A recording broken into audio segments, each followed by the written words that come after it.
Graça e paz. É um assunto que é a continuação dos nossos estudos de salvação, falando das igrejas do Apocalipse. Nós fizemos uma montagem, né, nos capítulos. Nós não falamos diretamente da igreja, mas nós separamos por ponto. E o primeiro ponto que a gente tratou foi como ele se apresenta à igreja. Foi o que nós tratamos, como ele se apresenta à igreja. Ele não se apresenta mais como o menino Jesus, ele é o Senhor da vida, ele é o Senhor da glória. Foi assim que ele apareceu a João e é assim que nós temos que crer e entender. E ele diz que conhece as nossas obras. Foi o segundo ponto que nós tratamos. Ele sabe o que nós temos feito, ele sabe a maneira como temos agido, ele sabe do amor que temos para com a obra, ele sabe disso tudo, ele vê, não só vê como foi ele que colocou as obras nos nossos corações, ok? E também ele fala, além dele ver as nossas obras, ele sabe o que nós fazemos de errado, e ele nos aponta o erro. Ele não é o acusador, mas como advogado, ele aponta aonde estamos errados, porque ele nos justificou. E se ele nos justificou, estamos diante dele, precisamos andar como ele andou. No estudo que nós estamos fazendo de Zacarias, fala do tição tirado do fogo, do sumo sacerdote que estava com as vestes sujas, para quem assistiu. O estudo fala do sumo sacerdote, o ministro de Deus que estava diante do Senhor. E Satanás estava para acusá-lo. Eu fico imaginando Satanás dizendo, olha ali o que Rafinha fez, está vendo? Desobedeceu, a Gabriela falou, não atravessa a rua, e ele tentou correr. Olha aí, ó, e diz que é teu servo. E aí Satanás está para dizer isso. Você imagina, e eu vou falar de uma forma humana, bem humana, porque é impossível a gente entender. Está no céu Satanás, Lúcifer. Aliás, ainda Satanás não, Lúcifer, anjo de luz, quase o braço direito do Senhor. Enche o seu coração com ponta de orgulho e quer se parecer Deus. Deus manda ele descer sem volta, sem arrependimento. Está na terra para nos tentar. O homem peca, vai contra Deus. Deus permite ao homem arrependimento. O que Satanás nos faz? Tenta-nos, para que não haja sobre nós arrependimento. Porque para ele não tem volta, mas para a gente ainda tem. A gente consegue imaginar agora a batalha espiritual que existe das nossas vidas em tentar buscar ao Senhor, em tentar clamar ao Senhor, e está o acusador colocando tentações e nos acusando. Mas a graça, e graças a Deus, e graças a Jesus Cristo, que nesse estudo lá de Zacarias, mostra que o anjo do Senhor, o próprio Cristo, nosso advogado, está lá para dizer, eu tirei do fogo, eu tirei, ele é meu, eu boto outras vestes, eu limpo ele. Então, agora o Cristo que nos justifica é o Cristo que diz, ó, está errado. Ei, eu te tirei do fogo, você é meu. Você era um tição, não prestava para nada, tição no fogo, só estava queimando. E agora, mas o que eu vou fazer contigo? Não, eu vou te colocar novas vestes, vou te colocar uma nova maneira de viver, vou te colocar o meu coração. E agora o que você vai fazer com isso? Anda nos caminhos do Senhor. Ok? Então ele vê, ele sabe, e ele tem, o que ele tem contra nós, ele nos aponta. E antes de falar do nosso arrependimento, nós precisamos tratar de um assunto que às vezes as pessoas não gostam de falar. Há algumas igrejas, algumas doutrinas dizem que todos serão salvos. E isso é mentira. A Bíblia declara que muitos já foram para o inferno, não estão em purgatório, não estão esperando Jesus para sofrer eternamente, já estão em sofrimento eterno. E muitos ainda vão estar em sofrimento eterno. Alguns têm a ideia de que esses ainda há salvação. Não há em lugar nenhum na Bíblia que diz que ainda há salvação para aqueles que já foram. E não há salvação para aqueles que são inimigos de Deus e que não se tornaram, melhor dizendo, amigos do Senhor. Então eu preciso tratar não é para que haja uma ponta de orgulho no nosso coração, dizendo, nossa, eu sou salvo e ele não. Não, nós devemos entender para poder explicar e falar para as pessoas que é melhor que elas se tornem amigos de Deus do que fiquem inimigos dela. Porque no dia do juízo, aqueles que são inimigos do Senhor padecerão eternamente. E como é bíblico e é doutrina, e o Senhor trouxe na sua escritura, ele trouxe ao meu coração e precisa também trazer ao seu. Então nós precisamos tratar sobre isso, ok? Então vamos lá. Eu quero que vocês abram comigo, antes da gente estar em Apocalipse, capítulo 2, 22, mas a gente vai ler primeiro Salmos 110, a partir do versículo 1. O primeiro versículo vocês gravam, e a gente continua a leitura.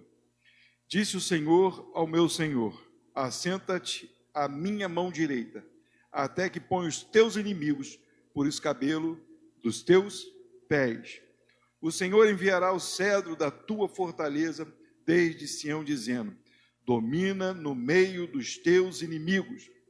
O teu povo será muito voluntário no dia do teu poder, nos ornamentos de santidade, desde a madre da alva, tu tens o orvalho da tua mocidade.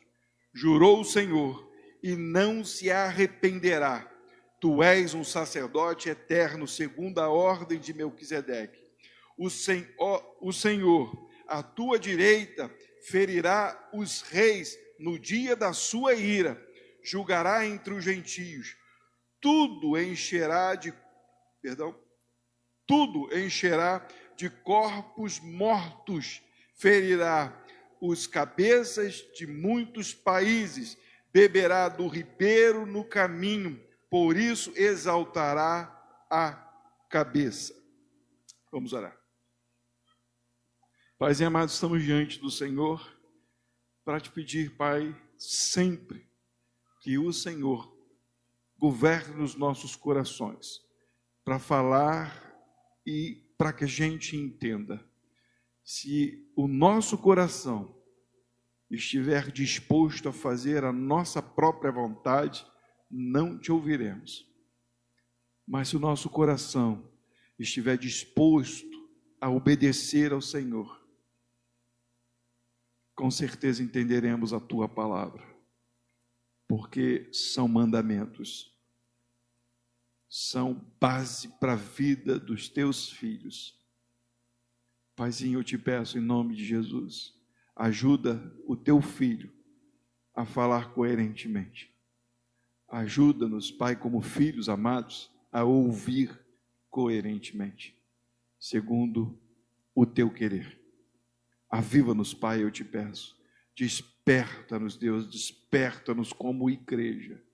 E não estou dizendo como casa, como a instituição, como igreja, como filhos, membros do reino celestial, porque esse lugar passa, mas a tua igreja viverá eternamente. Então, Pai, fala com a tua igreja, com aqueles que têm ouvidos para ouvir, em nome de Jesus. Amém. Versículo 1 desse salmo diz assim: disse o Senhor ao meu Senhor, assenta-te à mão direita, até que ponha os teus inimigos por escabelo de teus pés. Esse versículo, ele deve ter sido falado, só esse versículo, umas 4 ou 5 vezes pelo próprio Cristo, quando estava sendo interrogado pelos apóstolos, ou pelos fariseus, dizendo se ia ter casamento, se não ia ter casamento no céu, como é que seria quando morresse, como é que seria lá em cima. Aí Jesus fala que eles não entendem nada, não compreendem nada, e no final ele cita esse versículo. Paulo cita esse versículo, o escritor aos Hebreus cita esse versículo 2 vezes. Todas as vezes que esse versículo é usado, é para dizer que aqueles que não estão andando de acordo, ou debaixo da autoridade desse renovo que viria do Cristo, do sacerdote eterno, segundo a ordem de Melquisedeque, aquele que tem o direito de estar diante de Deus, de ver a face de Deus, se todos esses não obedecerem, são chamados de inimigos de Deus, por não ouvirem a Deus, por não entenderem o chamado de Deus, por não se arrependerem de seus pecados, são chamados inimigos de Deus. Então, o que a gente precisa entender é o que somos, inimigos ou amigos de Deus?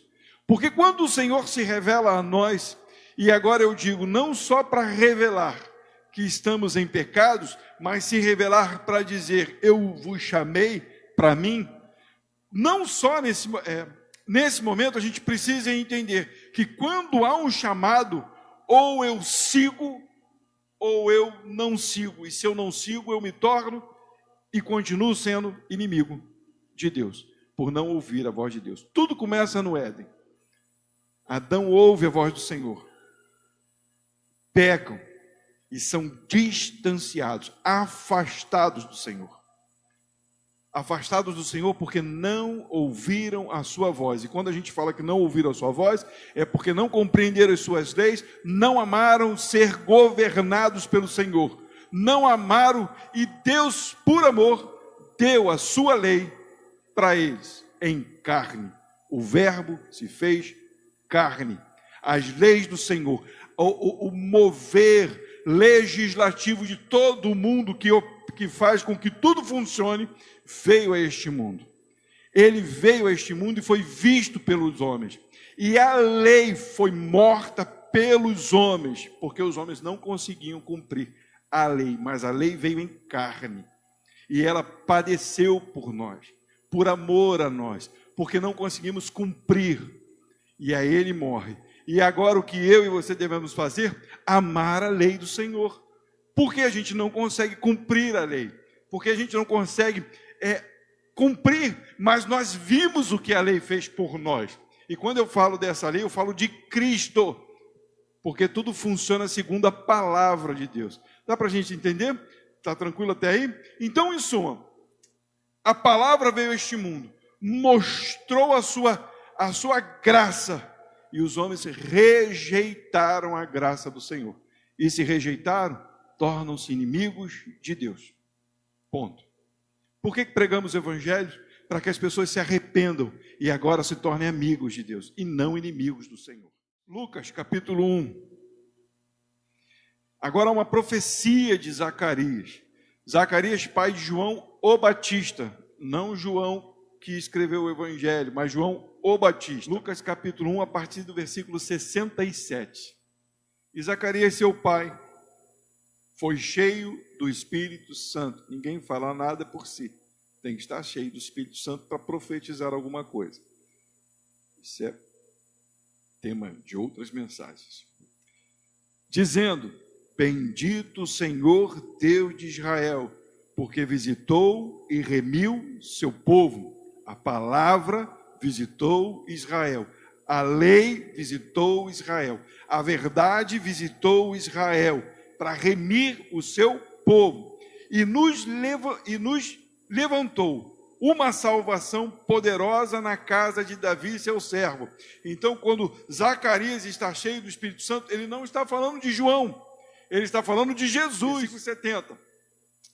Como falou pela boca de seus santos profetas, desde o princípio do mundo, para nos livrar dos nossos inimigos e da mão de todos os que nos odeiam, para manifestar misericórdia a nossos pais e lembrar-se da sua santa aliança e do juramento que jurou a Abraão, nosso pai, de conceder-nos que, libertados da mão dos nossos inimigos, o serviríamos sem temor e em santidade e justiça perante ele todos os dias de nossa vida. Esse texto é lindo demais. Depois ele declara e fala. Depois a gente entende que João entra na jogada. Mas a declaração de Zacarias é que o Senhor veio para justificar, remir o seu povo e para ir contra os inimigos de Deus. Não tem jeito, não existe algo diferente. A palavra de Deus declara que os inimigos serão derrotados através da remissão e da aliança que Deus fez com o seu povo. Não é para dizer, eu sou crente, eu sou melhor que todo mundo. Não é para dizer, caramba, eu era um miserável e Deus me permitiu ser amigo dele. E agora eu sou amigo de Deus. E agora eu preciso orientar as outras pessoas para que elas deixem de ser inimigas do Senhor, porque elas não ouvem a voz de Deus. Mas o Senhor declarou pelo Espírito Santo que o Senhor vai derrotar os seus inimigos.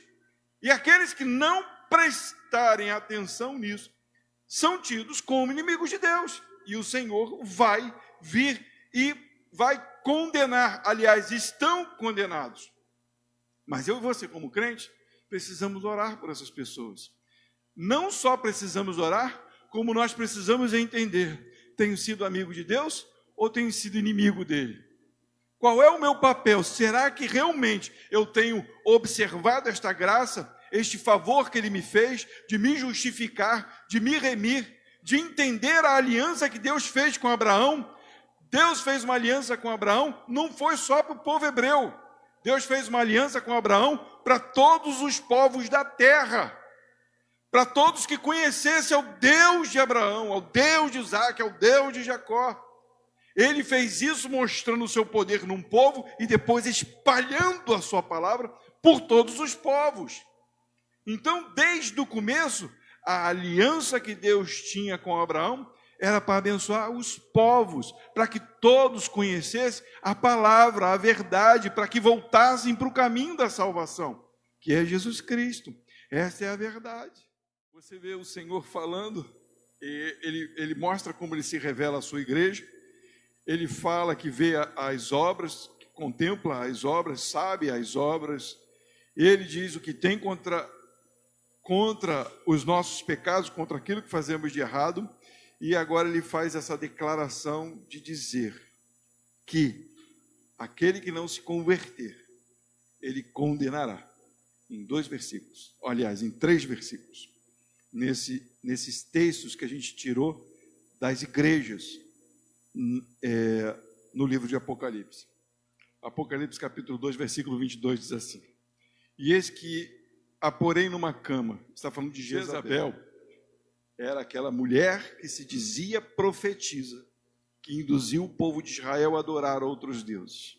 E ele diz assim: eis que a porei numa cama, e sobre os que adulteraram com ela, sobre aqueles que ouviram, que deram atenção, que foram seduzidos por Jezabel, que adoraram também por causa da mentira de Jezabel. Diz assim: virá grande tribulação. E aí ele diz agora: se não se arrependerem de suas obras, e destruirei com morte os seus filhos, e todas as igrejas saberão que eu sou aquele que sonda as entranhas e os corações, e darei a cada um de vós segundo as vossas obras. O que ele está dizendo é que se não se arrependerem, não se converterem, não tem jeito. É quando diz os seus filhos, é como que estivesse dizendo: a sua descendência está amaldiçoada porque você não ouviu a voz de Deus, não se arrependeu. Então, é hora da gente observar e fazer notório o ministério que temos diante do Senhor, de o servi-lo e de falarmos para as nações de que não se pode adorar outros deuses, de que não se pode tentar a Deus com as nossas ações, não se pode ir contra a palavra de Deus, não se pode ir contra as leis do Senhor. Pastor, você está falando que nós devemos seguir as leis? Não, nós fomos salvos pela graça, mas nós devemos observar o que Deus disse, o que Jesus Cristo nos mostrou, para entender o quanto estávamos longe e tentar o máximo possível sermos parecidos com Ele. E é isso que nós precisamos mostrar para as nações. Nós tínhamos um amigo que ele dizia assim: eu preferia o tempo da lei, porque a graça é muito romântica. A graça nunca foi romântica. A graça é um favor. E o tempo da lei também era graça, porque Deus salvou o povo, um povo que não merecia ser salvo. Chamou em Jacó. Quem era Jacó? Ninguém.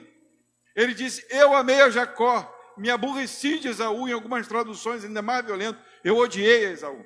Então eu escolhi. Quem era Jacó? O que Jacó fez? Nada. O que ele está dizendo é que eu escolhi vocês. Vocês não fizeram nada, mas eu amei vocês. E aí o que nós fazemos? Retribuímos, agradecemos, somos gratos a Deus por isso que Ele fez.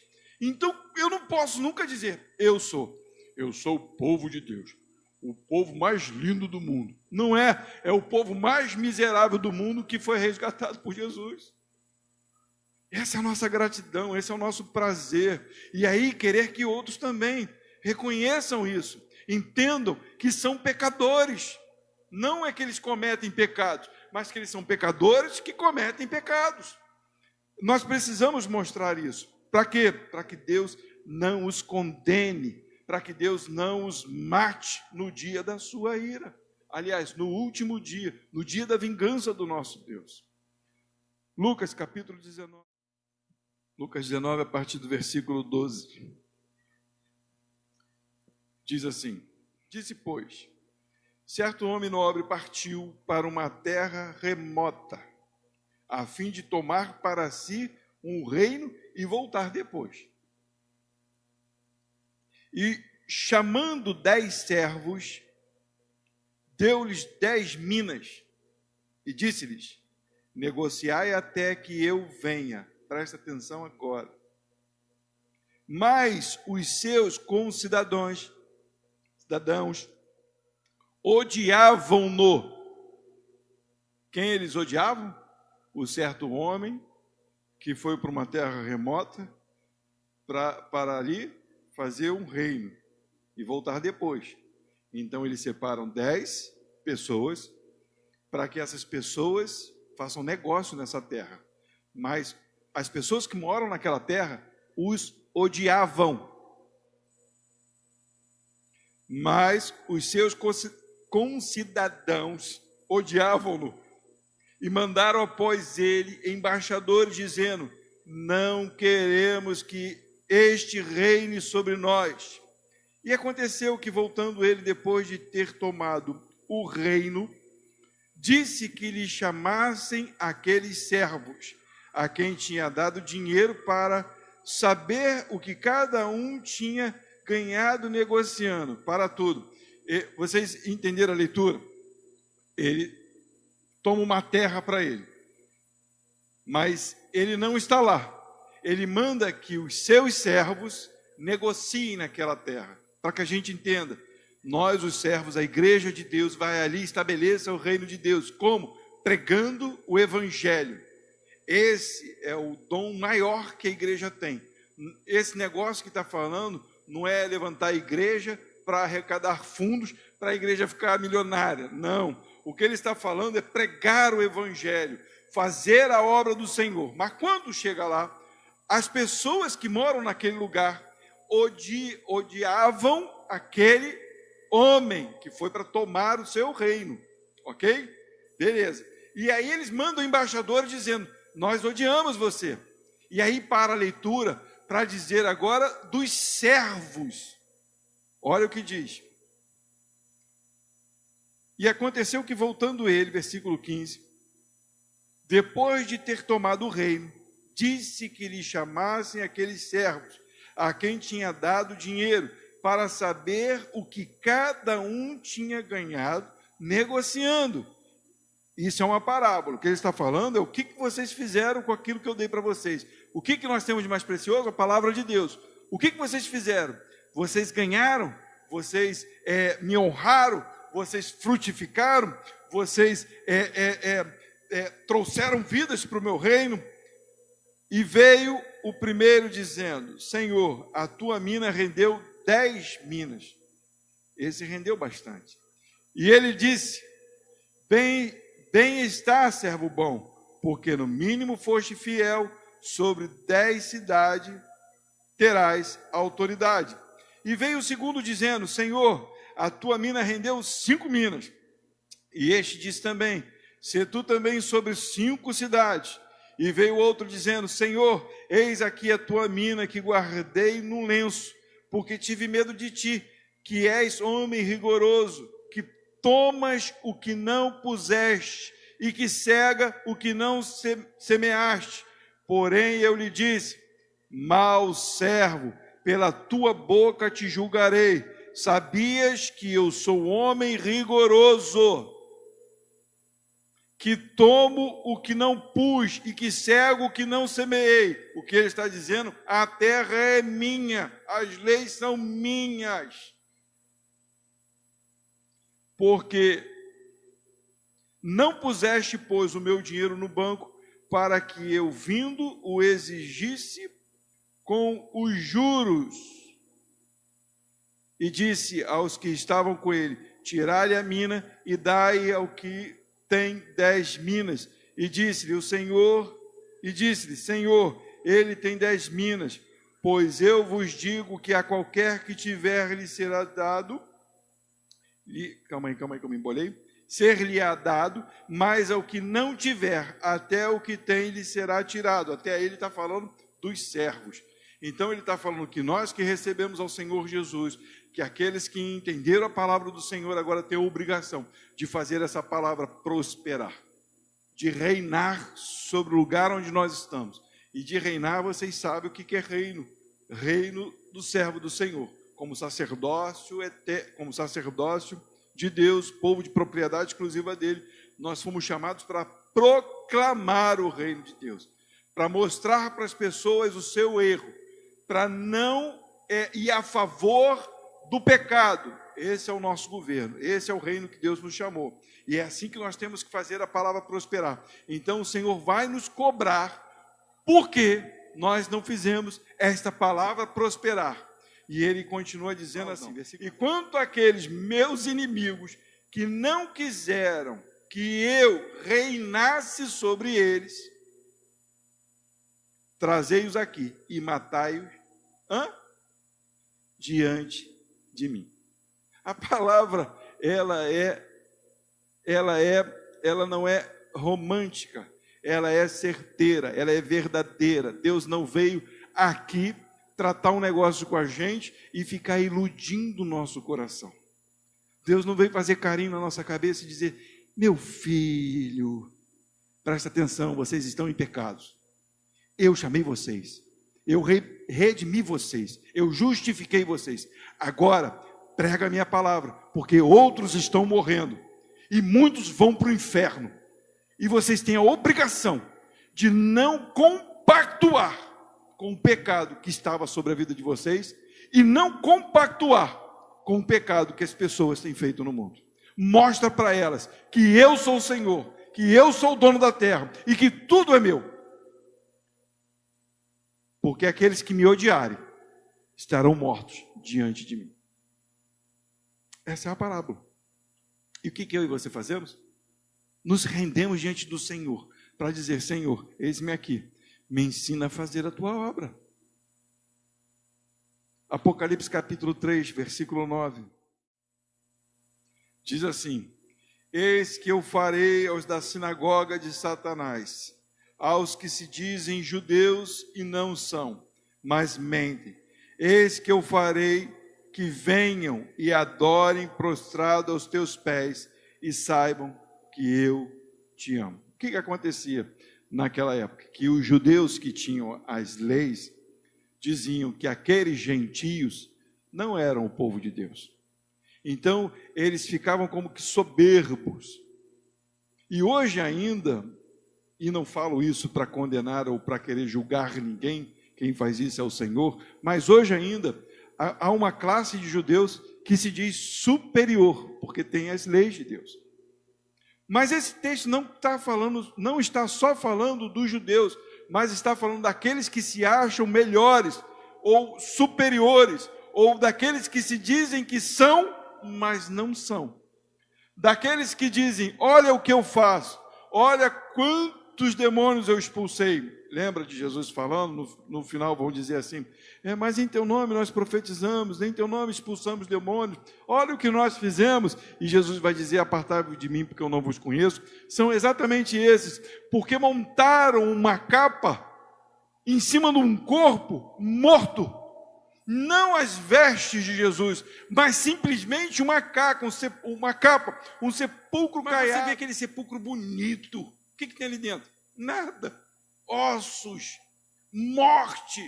É disso que está falando, desses que se acham, que estão dizendo eu faço, e o que vocês fizeram? Nada. E aí montam uma capa de pessoas que não são.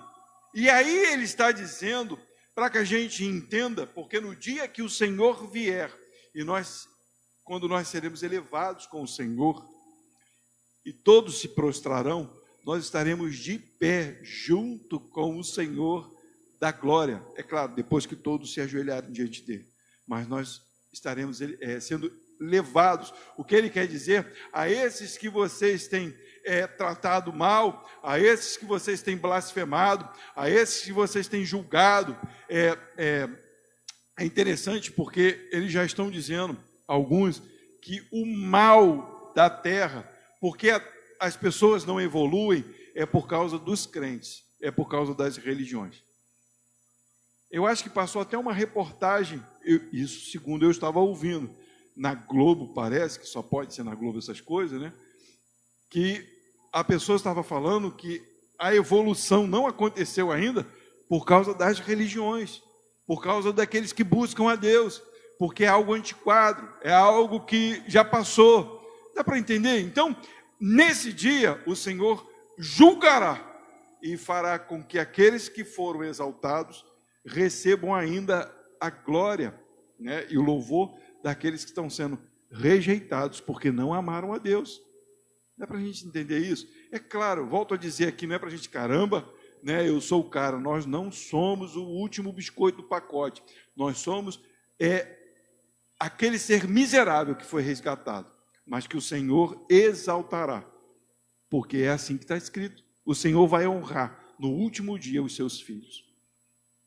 Beleza? Só para a gente poder entender. Então, o que o Senhor nos pede? Eu sou inimigo ou sou amigo de Deus? O que eu sou? Ele diz assim, lembra-te, pois, de onde caístes, e arrepende-te, e pratica as primeiras obras. Quando não, brevemente a te virei, e tirarei o seu lugar, o teu castiçal, se não te arrependeres. O que o Senhor nos pede? Arrependimento. E se há em nós um coração frio, se há em nós um coração que deixou de amar a Deus por algum motivo, está no momento de voltar ao primeiro amor. Está no momento de se arrepender, está no momento de olhar para Deus e dizer, Deus, eu caí, eu errei, eu estou indo por caminho que não deveria estar indo. Volta, é o que a palavra de Deus está nos dizendo. Apocalipse capítulo 2, versículo 16.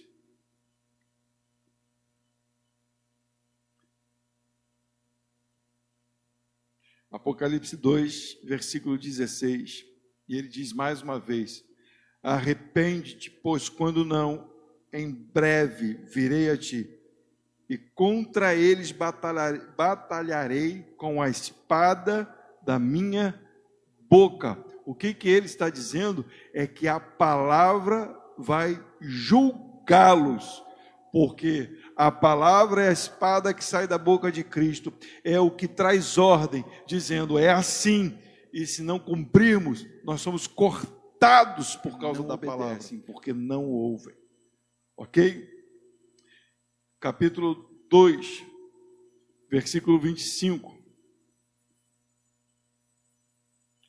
E aí ele diz para nós assim, versículo 25, mas o que tendes, retenha-o, até que eu venha. Essa é uma orientação do Senhor que nós precisamos observar e entender. Aquilo que nós temos aprendido é para reter, é para observar, é para guardar no coração, Apocalipse, capítulo 3, versículo 3.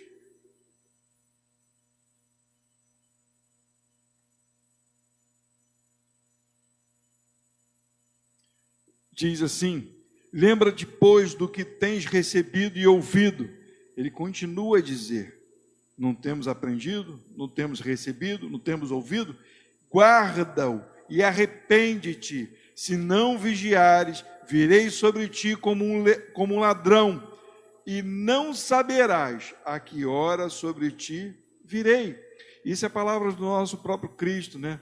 Ele virá como ladrão. Não é um dia que alguém pode dizer, eu sei. Ninguém pode dizer o dia. O próprio Cristo, quando estava na terra, disse, só o Pai sabe, eu não sei, eu não vou falar para vocês, eu não vou comentar para vocês. Isso é para quê? Para que haja esperança nos nossos corações, para que haja o guardar da palavra nos nossos corações, até que Ele venha. Ah, não está vindo, então vou afrouxar. Não está vindo, então deixa rolar. Ah, será que é verdade? O que Ele nos pede é guarda e espera, porque se não guardar, não esperar, quando eu vier você não vai nem perceber. Apocalipse 3, versículo 18, para encerrar, 18 e 19.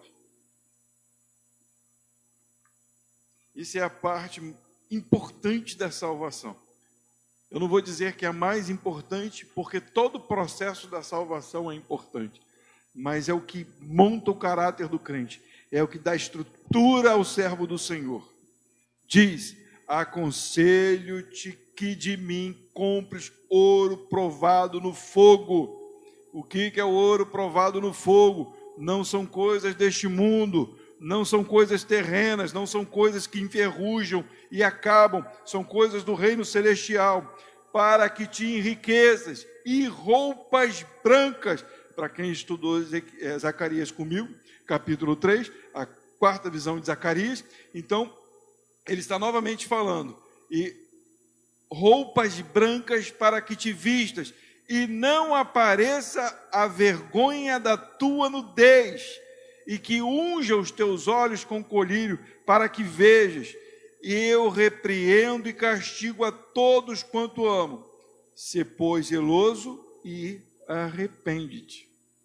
Então, o que nós devemos fazer como servos é guardar a palavra do Senhor nos nossos corações, proclamá-la aos quatro cantos desta terra, dizer quem somos em Deus, o que Ele fez conosco, nos resgatando, porque o Senhor um dia virá, e se nós formos encontrados pelados, nus, como diz a palavra de Deus, sem a roupa de Cristo, sem vestes brancas, sem o ouro provado no fogo, Ele virá num dia em que nós não perceberemos.